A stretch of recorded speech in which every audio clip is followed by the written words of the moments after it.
재작년 기준 대기업과 중소기업 임금 격차가 배 이상 벌어진 것으로 확인됐습니다. 대기업 직원의 월급은 13만 원 올랐지만 중소기업은 8만 원 인상에 그친 건데요. 통계청은 기업을 규모별로 세분화해서 평가할 경우 소득 격차 확대만으로 볼 수는 없다고 덧붙였습니다. 오늘 집중진단에서는 근로자들의 임금 수준과 임금 체계에 대해서 자세히 토론해 보겠습니다. 다양한 의견 문자 샤프 3698번으로 보내주시면 실시간 반영하겠습니다. 이 자리에 노동분야 전문가이신 최영기 한림대 경영학부 개원 교수님 그리고 이종욱 서울예대 경제학과 명예교수님 자리하셨습니다. 두 분 어서 오십시오. 네, 반갑습니다. 자, 저희들이 이제 2018년 기준으로 임금 체계 전반의 문제와 임금 수준을 살펴볼 텐데 어제 사실 대법원에서 굉장히 중요한 결정이 하나 내려졌더라고요. 근로자들의 임금 결정에 많은 영향을 줄 것 같은데 시간당 통상임금을 정하는 기준을 바꾸자 이런 건데 최 교수님 이게 어떤 정도의 의미가 있고 어떤 영향을 줄 수 있습니까? 내용부터 우선 설명해 주시죠. 글쎄요. 그러니까 대법원이 가끔 그렇게 막 기업들을 깜짝깜짝 놀라게 하는 판결을 여러 차례 내려가지고 기업에는 상당히 놀라울 만한 결정이군요. 네, 노무 리스크가 굉장히 커요. 네. 그래서 뭐 예전에 통상임금도 있었고 근로시간 기준 근로시간 어떻게 하냐 이 문제도 있었는데 이번에도 그 정도 파장은 아닌데 그러니까 기업들이 오랫동안 관행적으로 운영해왔던 통상임금의 시간급 계산 방식을 바꾼 거예요. 그러니까 통상임금 그러면 우리가 흔히 쓰는 용어가 아닌데 우리는 흔히 이제 총임금이 얼마, 임금 총액이 얼마냐, 보너스가 얼마냐, 그다음에 연장근로수당이 얼마냐 이런데 통상임금이라는 건 그냥 쉽게 이해하자면 보너스와 연장근로수당을 뺀 거를 그냥 통상임금이라고 대충 얘기할 수가 있어요. 연장근로수당을 뺀 건데. 근데 보통 이제 근로자들은 그거에 대한 개념이 없는데 이게 왜 중요하냐면 여러 법정 수당의 기준 임금이 되고 있어요. 퇴직금의 기준도 되는 거죠? 퇴직금은 이제 평균 임금으로 이렇게 대부분 이렇게 적용들을 하긴 하는데 뭐 연장근로수당이라든가 뭐 월차 수당이라든가 뭐 이런 게 기준이 되고 있기 때문에 이게 이제 항상 법정 다툼의 소지가 되고 있는데 이번에는 뭐냐면 버스라든가 택시라든가 병원 뭐 이런 어차피 한 2시간 정도는 상시적으로 연장을 할 수뿐이 없는 이런 업종들에서 그 주 50시간 그러니까 하루에 10시간씩 일하는 거로 치자. 이제 기준 근로 시간 8시간에 2시간 연장 근로를 한다고 치고 그렇게 치고 10시간 한다. 그랬을 때 이게 복잡한 계산인데 그랬을 때 이제 그 시간당 통상임금이 얼마냐 이걸 계산할 때 10시간으로 나누느냐 아니면 10시간으로 나누냐 아니면 11시간으로 나누냐 이 차이인데 그러니까 11시간이라는 건 연장근로 2시간에 1.5배를 해서 3시간으로 보고 그런 거죠? 그러니까 통상 기업들이 그렇게 해왔던 거예요. 그래서 11시간으로 나눠서 이제 그 기준임금을 정했는데 이번에 법원에서는 그거는 안 맞다. 임금으로 계산해서 해야지 시간으로 그냥 1.5배 하는 건 안 맞다 이렇게 얘기한 거예요. 실제 근로시간 기준으로 따져라. 그렇습니다. 그렇습니다.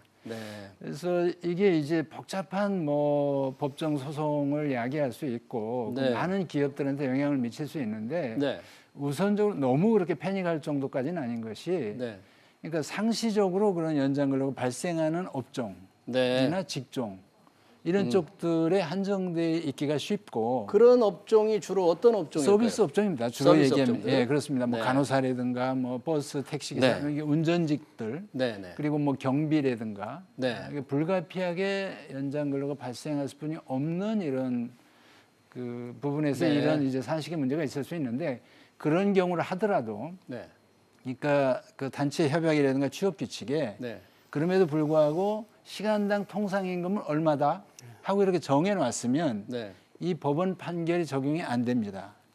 근로자와 경영자가 합의를 해서 시간급이 얼마면 시간급까지 정해놓았었다면 설사 산식이 잘못됐다 하더라도 그건 노사가 알고 그렇게 정한 거기 때문에 그건 존중해 준다. 상당히 제한적인 그러면 그런 만약에 합의가 없다면 이 새로운 대법원 판결이 적용이 되지 않겠습니까? 되죠. 그러면 결과적으로 근로자들은 그 통상임금이 좀 올라가고 혜택이 되고 기업들은 부담이 되는 쪽으로 비용이 되지 않나요? 그렇습니다. 그러니까 이게 이제 단순히 통상임금의 기준이 바뀔 뿐만 아니고 이제 연장근로 수당도 바뀌고 여러 법정 수당이 바뀌고 그러면 임금이 올라가니까 평균 임금도 올라갈 거고 그러면 퇴직금 계산도 다시 해야 되고 이게 여러 가지 그 후속 조치들이 많기 때문에 많은 법정 그 소송을 야기할 거기 때문에 저는 우리나라 법원이 그 기업 현실을 좀 감안해서 기존의 어떤 관행들을 존중해주고 노사가 그런 합의를 해왔다면 그런 걸 가능하면 좀 건드리지 않는 좀 법적 안정성. 그러면 이번 판결이 좀 근로자 우선시하는 그런 판결로 좀 해석할 수 있습니까, 이 교수님 어떻게? 저는 그 부분에 대해서 서비스 산업의 경우에는 우리 최 교수님 말씀대로 상대적으로 충격도 적을 수가 있어요. 통상시 한 2시간 정도를 하니까. 근데 이제 우리나라의 경우에 경쟁력의 원천은 제조업에 있습니다. 그죠? 서비스 가운데 수출 산업에 없고 한국은 기본적으로 수출을 통해서 외화를 벌어들여야 우리가 필요한 밀가루나 그다음에 석유 수입하는 나라인데 이 제조업에 있어서의 초과 근로라고 하는 것은 아시다시피 정말 수주를 해야 되거든요. 그러면 어떻게 해보면 한 3개월 정도의 초과 근로 물량이 있어요. 그러면 그 사람들의 경우에는 지금 대부분 판례에 의해서 이제 복잡한 계산을 해야 되는 거죠. 그런데 이제 서비스 같이 통상 한 2시간 정도 하는 사람들의 경우에는 상대적으로 문제가 별로 없어요. 그렇군요. 제조업 같이 경기 변동에 의해서 초과 근로 시간이 왔다 갔다 하는 경우에는 이거는 참 설정해 놓기 어렵다는 거죠. 그러니까 그래서 아까 말씀하신 대로 대법원이 이제는 근로자만이 아니고 그다음에 시민단체만이 아니고 경영의 현실도 이제는 좀 고려할 필요가 있을 것 같아요. 그렇군요. 여튼 이번 결정도 지난 2013년 그 정기 상해금을 통상임금에 포함하라. 그게 굉장히 그 기업들의 영향을 많이 줬잖아요. 그렇죠. 역시 상당한 영향을 미칠 것 같은데 우리가 이런 문제를 먼저 논의한 것은 역시 근로자들의 이제 임금이 과연 어느 정도냐. 우리나라 근로자들의 전반적인 임금 수준에 대한 관심이 많기 때문인데. 2018년 통계가 이제 최근에 나왔어요. 이 통계청이 이제 발표를 했는데 우리나라 근로자들의 평균 임금 그리고 전체적으로 중간 임금 과연 빈곤층은 어떤지, 중위소득은 어떤지 상당히 많은 지표들이 나왔거든요. 평균 임금은 297만 원으로 이렇게 나왔더라고요. 전체적인 개괄적인 그 내용을 이 교수님 좀 설명해 주실까요? 우리가 이제 전체 평균 임금이 한 297만 원으로 올랐다. 근데 이제 10만 원 올랐기 때문에 10만 원 올리면 저 평균 소득에서는 3.4% 정도 올랐고 중위소득 입장에서는 지금 이제 한 우리가 중위소득 한 220만 원이니까 중위소득이 이제 그 근로자들 쭉 세웠을 경우 중간에 있는 거. 그 사람들은 평균 임금이 220만 원이니까 조금 더 많이 올랐죠. 4.5% 정도 올랐는데 사실 이제 정부 입장에서는 근로자들 진짜 일자리를 가지고 있는 근로자들의 임금이 올랐다고 하는 것을 홍보하기는 상당히 좋은 자료인 것 같습니다. 임금 근로자들의 소득. 그렇죠. 이게 이 통계 자체가 임금 근로자의 소득이거든요. 여기는 지금 자영업자는 포함되어 있지 않는 거죠. 자영업자 가운데서 자영업자 아니고 그 임금을 받는 사람들 그렇죠. 임금 근로자들. 그러면 비정규직도 다 포함되어 있는 거고요. 비정규직도 포함되어 있는 거죠. 그렇군요. 그럼 상당히 그 홍보하는데 좀 도움이 될 수 있는 그런 자료라는 것은 평균 소득이 좀 많이 올라갔다. 그런데 이제 이 임금 소득이 증가하는 부분은 상당히 좀 종합적으로 봐야 돼요. 이거는 이제 사실은 2018년 거지만 우리가 실제로 정책을 할 때 정책 당국자가 봐야 되는 거는 매 분기마다 통계청에서 나오는 근로자들이 임금을 받아서 어떻게 생각하느냐는 가계 동향 조사라는 게 있습니다. 가계 동향 조사. 그렇죠? 거기 있으면 분기별로 근로자들이 어떻게 근로소득을 받았고 또 정부가 말하는 이전 소득을 얼마 해줬는지를 잘 알 수가 있어요. 그런데 그게 이제 2018년 것의 경우에는 이제 좀 종합적으로 이제 다룬 것이고 그래서 이 자료를 활용하는 데는 상당히 한정성이 있다 하는 이야기를 좀 하고 싶네요. 근데 이제 평균 소득이 아까 297만 원으로 2017년에 비해서 이제 3.4% 오른 걸로 돼 있는데 그래도 이 절반 이상이 월 250만 원. 이게 연으로 치면 3천만 원이 안 되는 근로자가 절반 이상이에요. 이건 아직도 임금 수준이 뭐 조금 근로자들로서 볼 때는 좀 그렇습니다. 적다고 할 수 있겠죠.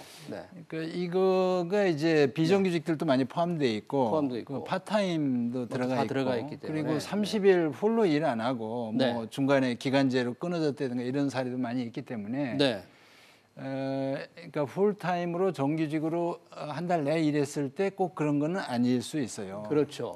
비정규직 뭐 고용 기회가 적어서 이렇게 일을 못하는 경우도 많이 있고 이러기 때문에 우리가 지금 통념상 생각하는 월급에 비하면 굉장히 낮을 수 있다. 그런데 그럼에도 불구하고 말씀하신 대로 월 평균 250만 원 안 되는 사람이 과반수가 넘는 정도고. 그리고 여기 이제 정부가 자랑하는 게 이제 중간 소득 계층, 그 뭐 중위 소득 계층이라고 하는데 중위 임금의 뭐 50%에서 150% 사이를 중간 소득 중산층이다. 저희가 이제 중산층이라고 이제 볼 수 있겠죠. 그렇게 얘기를 하는데 그 임금을 막상 따져 보니까 지금 비율로는 중산층이 지금 화면에는 조금 높아진 거로. 높아졌습니다. 2018년에 49%. 그 전에 그러니까 50% 가까이 되지 않습니까? 중산층이 좀 두터워졌다. 뭐 그렇게 얘기할 수 있나요? 근데 그게 220만 원에 50%이기 때문에 막상 월로 따지면 이제 110만 원에서 330만 원 그 사이거든요. 그 사이에 근로자들이 한 50% 정도 포진돼 있다고 봐야 되기 때문에 임금을 올리는 것도 방법이지만 이 저소득층들한테는 일자리 기회를 충분히 주는 게 굉장히 중요할 수 있다. 그렇죠. 그러니까 풀로 일할 수 있게 30일을 풀타임으로 일할 수 있게 한다면 최저임금만 따져도 뭐 200만 원 가까이 되지 않습니까? 그렇죠. 주휴수당 뭐 이런 거 하고 그러면 이렇게 되기 때문에 특히 이 저소득층의 소득을 개선하기 위해서는 최저임금을 올리는 방법도 있지만 충분한 일자리 기회, 좋은 일자리를 많이 만드는 것도 굉장히 중요한 정책 수단이라고 저는 그렇게 생각을 합니다. 최 교수님 이야기한 저 부분이 진짜 중요한 이야기인데 어떤 부분이죠? 이게 지금 우리가 중위소득의 평균 소득이 한 220만 원 된다고 하는 게 정부가 이제 좀 내세우고 싶은 거는 사실일 거예요.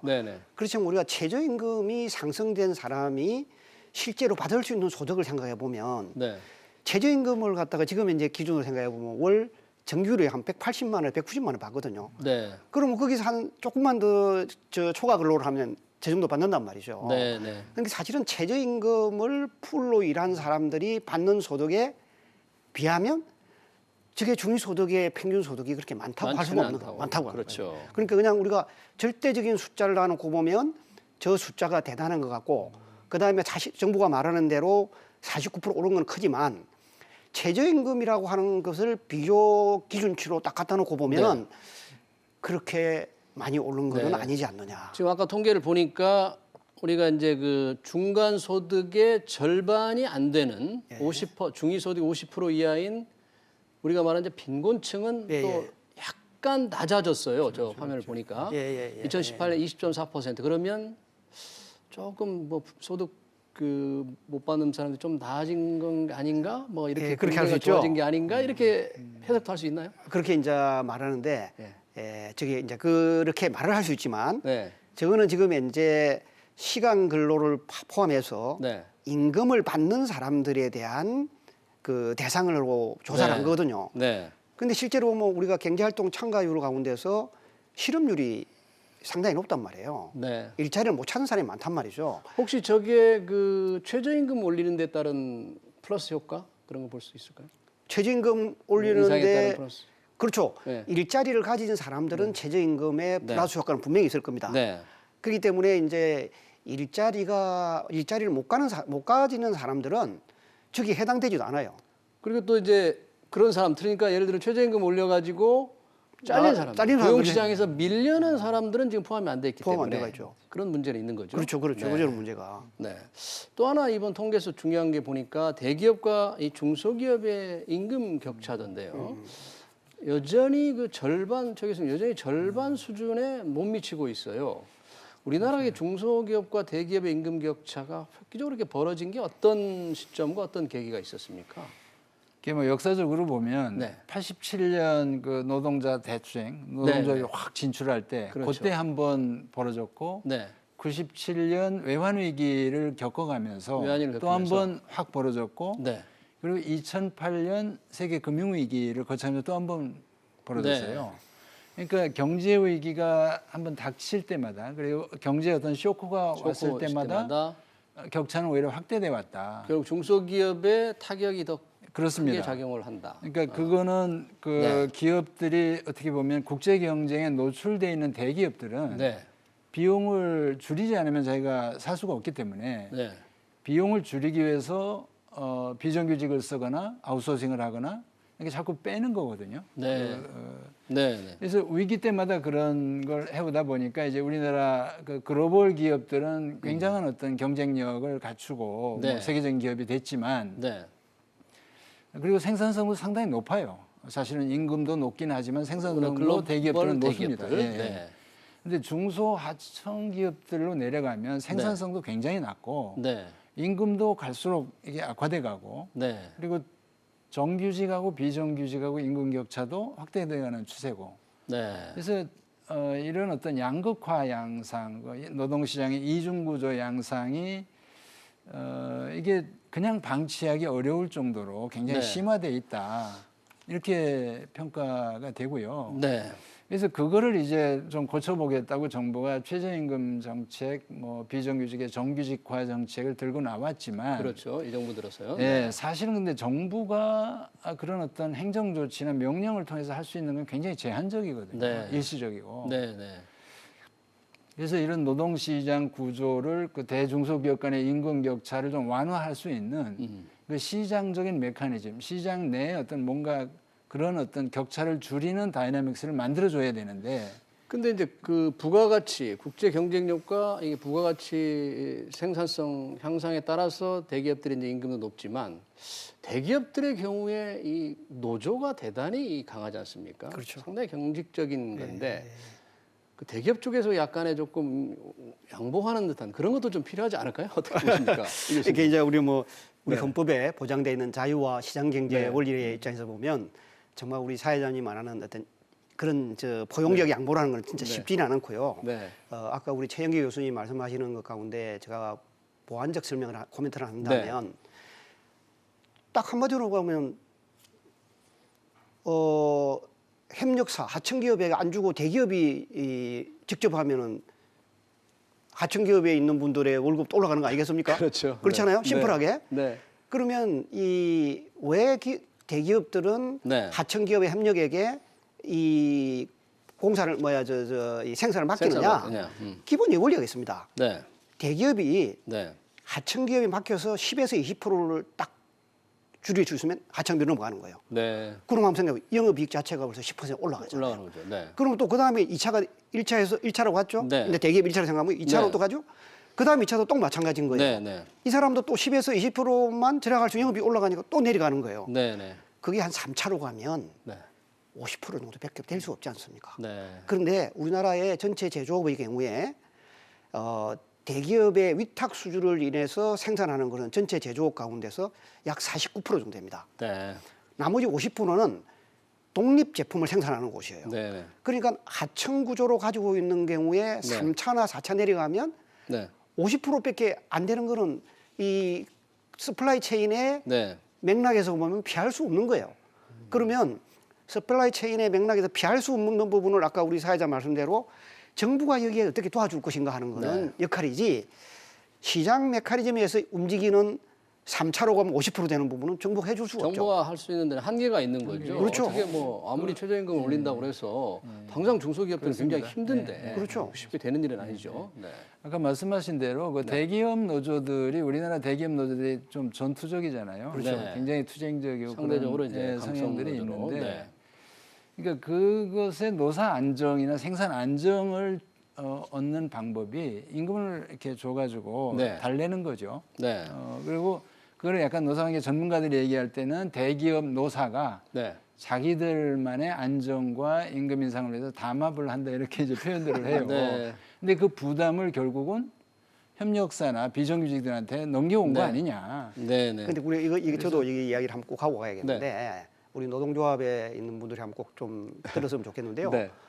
사실 노동조합, 현대자동차나 예를 들어보면 대기업의 노동조합은 아까 선생님 말씀드린 대로 인사이드 그 권력자이기 때문에 대기업의 재무제표와 이 원가 구조 자체를 진짜 투명하게 잘 알고 있어요. 네.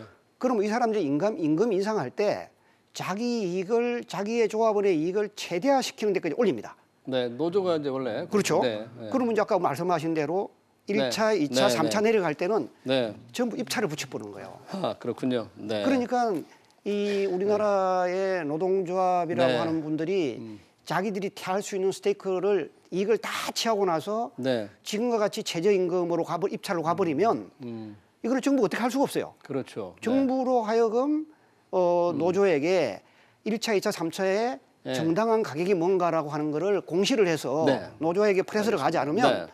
이거는 뭐 못 고치는 거죠. 네. 자, 우리 대기업과 중소기업 문제의 임금 차이도 크지만 남녀 임금 격차도 여전히 우리나라 큰 것 같아요. 이 전체적으로 이번에 보니까 70, 여성의 평균 임금이 남성의 70%에 못 미치게 해서 OECD에서 그 가장 낮은 수준 그룹에 있더라고요. 이것도 참 이걸 해결하기 위한 방법은 우리 최 교수님 어떻게 무슨 좋은 방법이 있을까요? 가장 큰 네. 요인은 네. 가장 큰 요인은 그 여성들이 주로 가는 직종하고 네. 남성들이 주로 가는 직종하고가 약간 직종 분리 전문가들 표현을 그렇게 하는데 약간 구분이 많이 돼 있어요. 그러니까 예를 든다면 우리나라에서 뭐 여성들이 많이 가는 간호나 뭐 청소, 뭐 네. 간병 뭐 네. 이런 분야 서비스 쪽들은 대부분 저임으로 그렇죠. 묶여져 있고 그리고 또 이 경력 단절 여성들의 급여가 낮기 때문에 그렇죠? 이 부분이 가장 큰 문제 아닌가? 그러니까 그거를 잘 나타내는 통계가 연령별로 언제 피크 임금이 오느냐. 연령별로? 이번에 그 통계가 나온 것 같은데. 네, 네, 그렇죠. 그러니까 30대 평균 임금하고 40대 평균 임금하고 이거 성별로 이렇게 쭉 그 그래프를 그려봤더니 여성은 30대 때 임금이 가장 높아요. 아, 지금 저 화면에 나오네요. 여성은 30대 때 30대 때 임금이 빨간 제일 높은데 막대 270. 네. 그런데 빨간 게 여자고요. 남성은 40대 때 피크를 치거든요.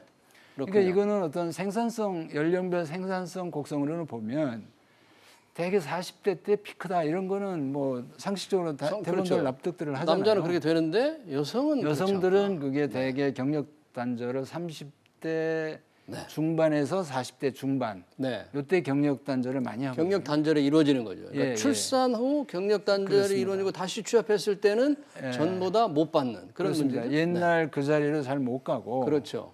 굉장히 저임 그 서비스 직종으로 많이 가기 때문에 그런 것들이 어떻게 보면 그 여성 평균 임금을 낮추는 그런 효과인데 이거를 이제 고치려면은 결국 경력 단절을 근본적으로 이렇게 그 줄이는 수뿐이 없거든요. 경력 단절이 이루어지지 않고 지속적으로 일자리를 가질 수 있게. 그런 이제 대표적인 나라들이 이제 노르딕, 뭐 스웨덴이라든가 뭐 핀란드, 네덜란드 이런 나라들인데 그런 나라들은 소위 우리가 얘기하는 직장 내에서의 성평등 뭐 이런 것들이 굉장히 철저하게 지켜지고 있잖아요.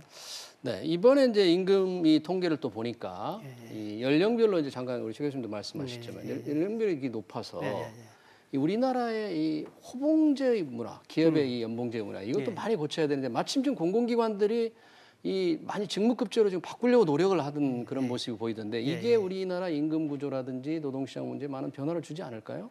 근데 이제 우리나라가 이제 아까 우리 대법원에서도 그 통상임금의 그 기조를 유지하지 않고 이번에도 판례를 바꿔줬잖아요. 이게 이런 걸 갖다 우리가 이제 경제 주체들은 어느 누구도 법을 어길 수는 없거든요. 그럼요.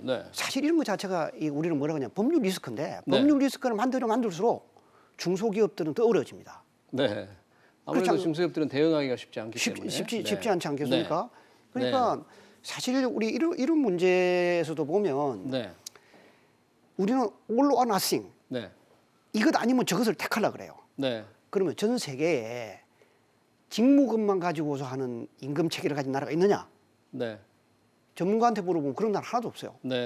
그런데 우리는 지금 가지고 있는 호봉제를 직무제와 어떻게 잘 혼합할 거냐라고 생각해야 되는데 뭘 하나 내세우면 직무급이 최고의 하나의 베스트인 것 같이 밀어붙인다 이거야. 뭐 이번에 이제 공공기관 대상으로 이제 좀 이렇게 발동을 거는 게 아닌가. 그렇죠. 그걸 하려고 그러면 직무급 하려면 제일 먼저 필요한 게 직무 분석을 해야 되는데 그 직무 분석에 의해서 이 일은 이만큼 어렵고 한다는 것을 내는 게 평가가 쉽지 않겠어요. 쉽지 않죠. 그러니까 이제 우리가 직무급을 어떤 부분은 도입해 가고 안 하고를 이렇게 차근차근 좀 해가야 되는데 뭔가 공공기관 평가할 때 너 언제까지 안 오면 안 돼.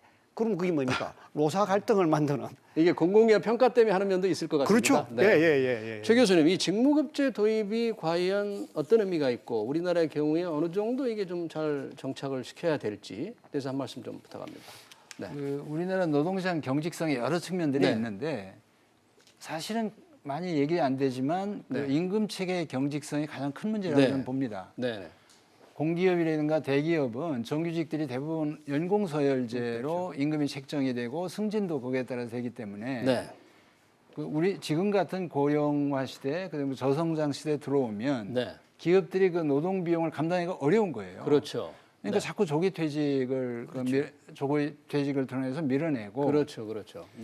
대기업들이 이게 장기 근속을 유지하고 대기업과 중소기업의 임금 격차를 줄이려면 호봉제보다는 앞으로의 추세는 직무급적인 어떤 임금 체계로 이걸 전환을 해야 남녀, 정규, 비정규, 대중소기업 간의 임금 격차를 줄이는 중요한 저는 수단이라고 보거든요. 근데 이제 말씀하신 대로 교수님 말씀하신 대로 이거를 기업 단위에서 단기간에 하려고 그러면 이건 사실 대책이 없어요. 그게 잘 안 되거든요. 시간을 가지고 직무 평가도 잘 하고 하면서 좀 이 정착을 시켜나가지 않을까 그렇기 때문에. 그렇습니다. 그래서 자칫 뭐 이걸 평가를 위해서 조속으로 해놓으면 노동조합도 그거에 대한 어떤 반감만 키우게 되고 그야말로 무늬만 직무급을 만들 수도 있습니다. 잘 알겠습니다. 시간 관계상 여기까지 듣겠습니다. 최영기 교수님 그리고 이종욱 교수님 감사합니다. 감사합니다.